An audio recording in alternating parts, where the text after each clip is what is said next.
What if Anna was the villain in Frozen 2? This is Fanscription.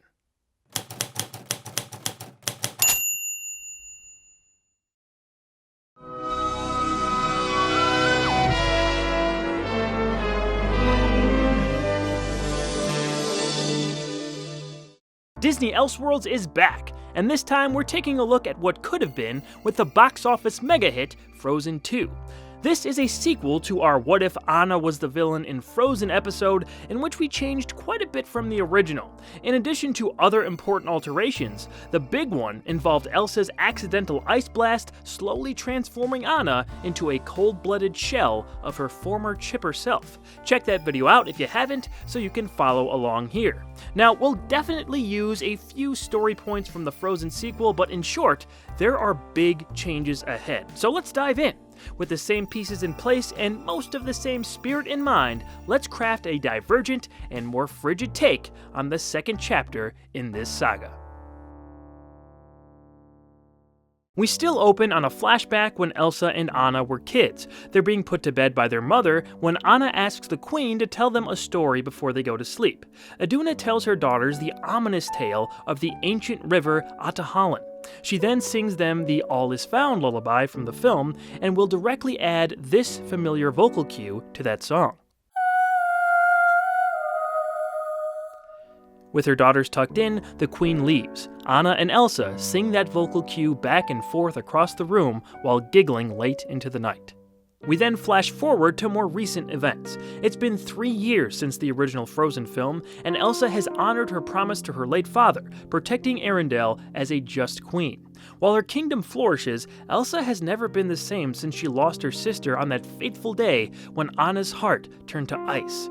Guilt and second thoughts have become part of her normal day. However, they haven't gotten in the way of leading her people. They love her and she loves them back. But in private moments, her mind wanders to musings of the missing Christophe and what she could have done to save her sister. Her abilities have also dwindled since that day 3 years ago. After a morning greeting with her subjects, she sits alone in her throne room and struggles to produce a single snowflake with her once vibrant ice powers. Kai enters the throne room and delicately interrupts the Queen's solitude. She has a full day of meeting with foreign leaders and preparing Arendelle for another harsh winter. We see Elsa go through some of those duties when she hears something familiar in the distance. Do you hear that? What? Never mind. She hears it again that night, which leads to Into the Unknown. During the song, she seemingly regains her ice powers. At the end, a small burst of fire surrounds her before her renewed ice abilities freeze the flames in place. Elsa's emotions explode within as she feels hope for the first time in years. Hope that her sister is out there, alive. She can't explain how, but Elsa can sense Anna's presence. The next day, she informs her advisors that she'll be venturing out to find the truth. She places Kai in charge of Arendelle, but he's very concerned for her safety. Your Majesty, I wish you would let our guards join you on your journey. A queen should not be traveling alone. Elsa ponders an idea. Don't worry, I won't be alone. With a wave of her hand, the Queen recreates Olaf with a more shiny exterior. This permafrost keeps him cold in warm environments. Olaf jumps to life in a panic. With Elsa's powers nearly gone for such a long time, she wasn't strong enough to bring Olaf back until now. His last moment of life was when Anna's dark storm blew him apart. Elsa leaves with her old friend, catching him up on current events in the process. They travel to the Valley of the Living Rock and seek Grandpappy for guidance. She informs him of the situation and her suspicion that Anna is alive. Elsa believes her sister might be at Ahtohallan, the river their mother used to sing to them about. Pappy says he can point her in the right direction, but warns her of the threats involved with traveling to the ancient area. To get there, she'd have to brave the enchanted forest, from which no one has ever returned.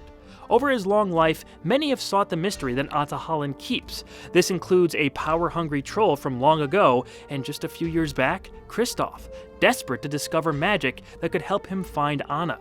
Pappy refuses to let them go alone, and to show them the way, he demands to join Elsa and Olaf on their journey north. Together, the trio leave for the Enchanted Forest. On their way, Olaf is curious about the power-hungry troll Pobby mentioned earlier and asks what happened to him.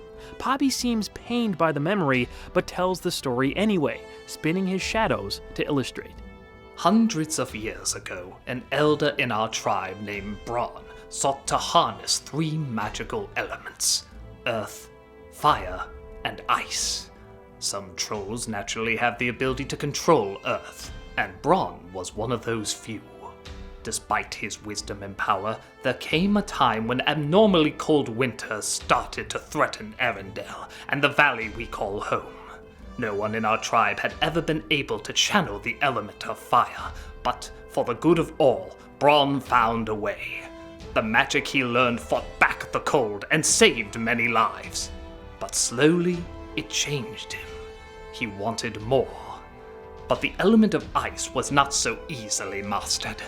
The only way to harness that power was to take it from a natural source. Our tribe began to see his soul twisting toward the dark, and we knew if he was ever to control all 3 elements, our realm would be bent to his will. A battle ensued for control of the tribe, and we managed to defeat Braun, exiling him forever. As he fled, he vowed vengeance and warned us he'd return, wielding the hidden power that Atahalin keeps. He went north and was never seen again. This story leaves Elsa and Olaf concerned, but the queen is determined to find her sister, no matter the cost.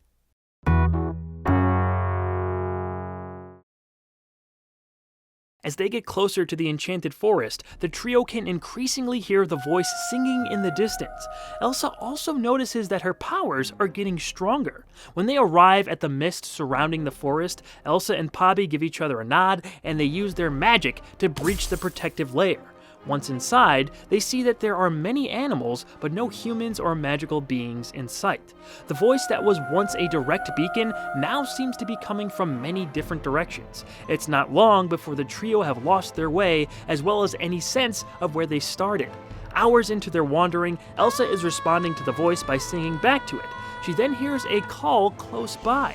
Out of the brush steps a run-down Christophe, badly singing into the open air. When he sees Elsa, Pobby, and Olaf, he thinks it's his mind playing tricks on him. Oh, look, Sven. It's Elsa, Grant Pobby, and Olaf. Hello, old pals. He walks past them unimpressed as Elsa chases after him. Christophe! Sorry, Your Majesty. Not buying it. He rips off a large leaf from a nearby tree and takes a bite, then hands it to Sven, who consumes the rest. Christophe, it's really me. Listen, this is important. Sure. Nice outfit. I'm surprised my brain could come up with something so stylish. He walks away again. I'm looking for Anna. This stops him in his tracks. He turns around with angry tears in his eyes. Anna's gone. Lost forever. Just like me. After he storms off, Elsa gets fed up and shoots a sharp ice blast that takes off his hat and pins it to the tree in front of him. Christophe is shocked at first and pulls the ice shard out of the tree. After a moment, his eyes widen with joy and he runs to hug Elsa, lifting her off the ground. Elsa, Olaf, Grant Pobby. I don't believe it. I've been wandering around here for years. I'd lost hope of ever seeing you all again. Christophe, were you ever able to find Atahalin? Christophe's mood is brought back down. Yes, but you'll never be able to get to it.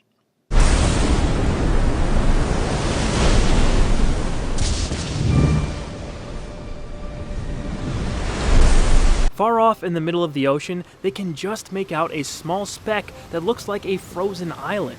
This is the river/glacier known as Atahalin. Elsa is determined to make it across the sea and begins trying to freeze paths for her to travel on. Her first few attempts don't end well, but with the help of Grant Pobby, she's able to make large ice sheets last for a longer amount of time. The whole team joins her as they hop on top of frozen wave to frozen wave until they get close to the glacier. A big wave then breaks her final ice sheet, and the group washes ashore on Atahalin. The voice is then heard again, coming from a nearby cave. You really think that's Anna? Elsa nods her head. When Christophe walks forward, Elsa stops him. I have to do this alone. She's right, Christophe. We're not certain what type of magic lies inside this place. Be careful, child. Elsa takes a step to the cave when Christophe grabs her arm. Elsa, you bring her back. I will. The queen gathers her courage and enters the cave. We have always feared Elsa's powers were too much for this world. Now we must pray they are enough.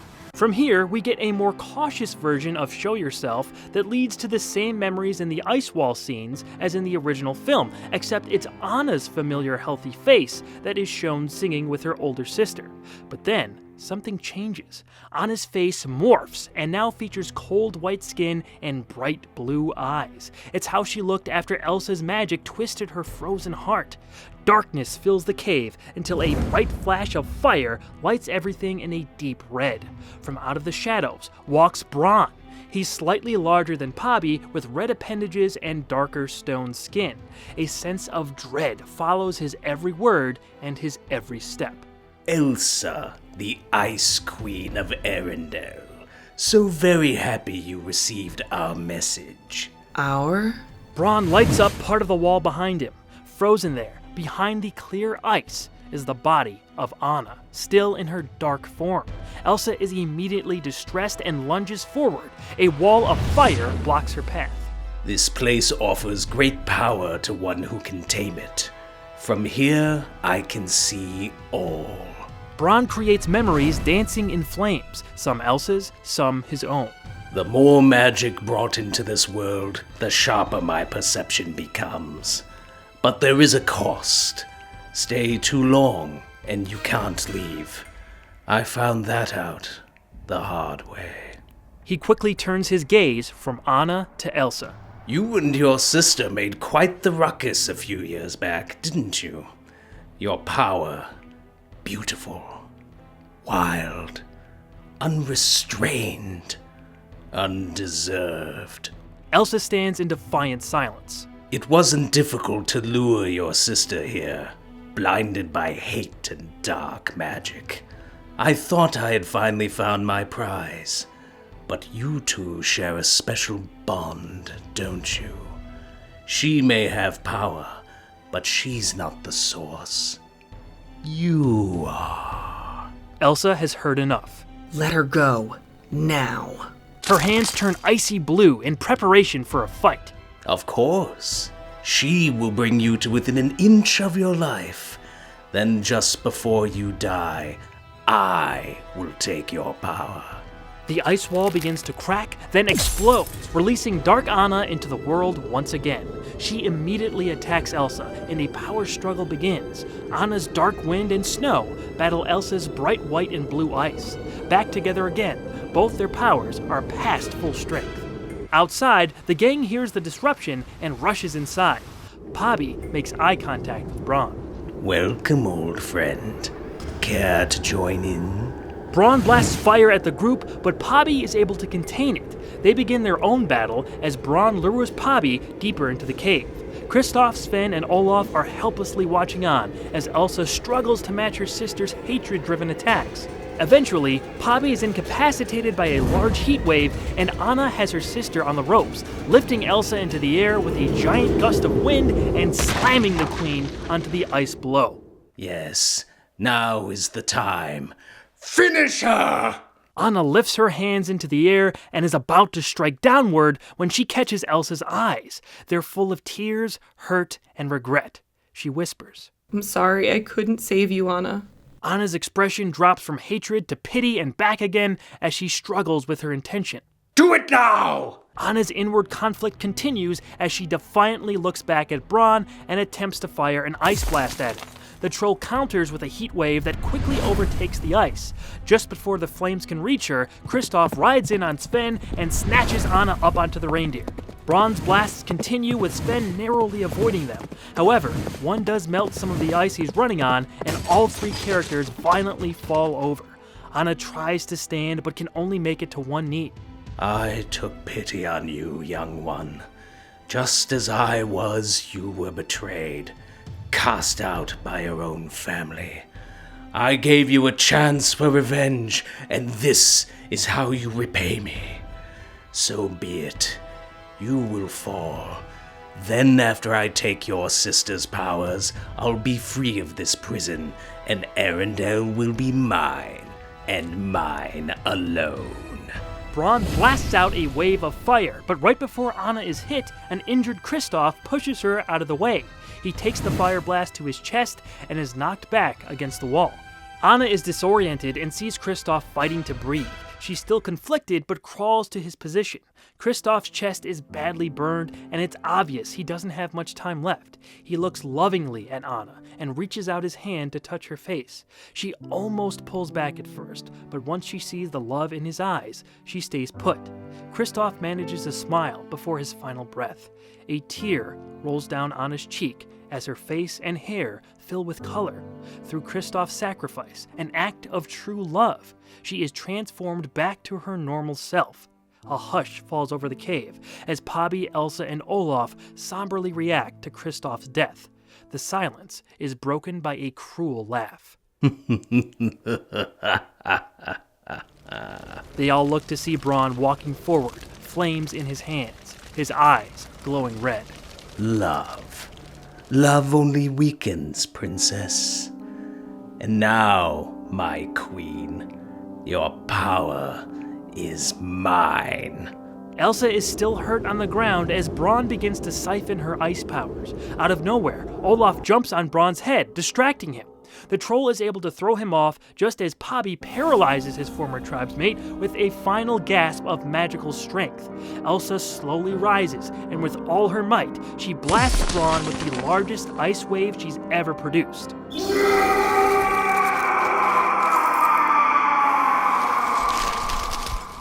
Braun's fire is put out as he freezes to solid ice. After a moment of uncertain victory, Sven charges through and shatters Braun's frozen body, ensuring his defeat.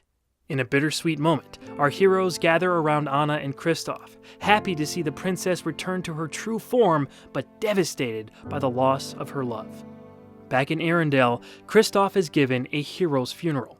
All his friends look on and honor him in solemn silence. With Anna finally home, Sven has attached himself to her, and he never leaves her side. The sisters are happy beyond words to be back together, and they finally become close again, as they were always meant to be. But Anna is right back where she started, stuck in the castle. Elsa senses her sister's sadness, and after a few weeks, informs Anna she'll be leading groups of Arendellians on a peregrination of discovery, looking for new lands and allies. Anna will be gone as long as she desires. The princess is somewhat sad to leave her home and loved ones, but she can feel this is what's right. It's what she always wanted, to explore the world. Where should I go first? South, east, west? We definitely don't want to go north. Been there, done that. Anna, you can go wherever you like. This is your journey. Anna smiles and picks up 2 nearby drinking glasses. She hands one to Elsa and holds hers up. To the unknown? Elsa smiles. To the unknown.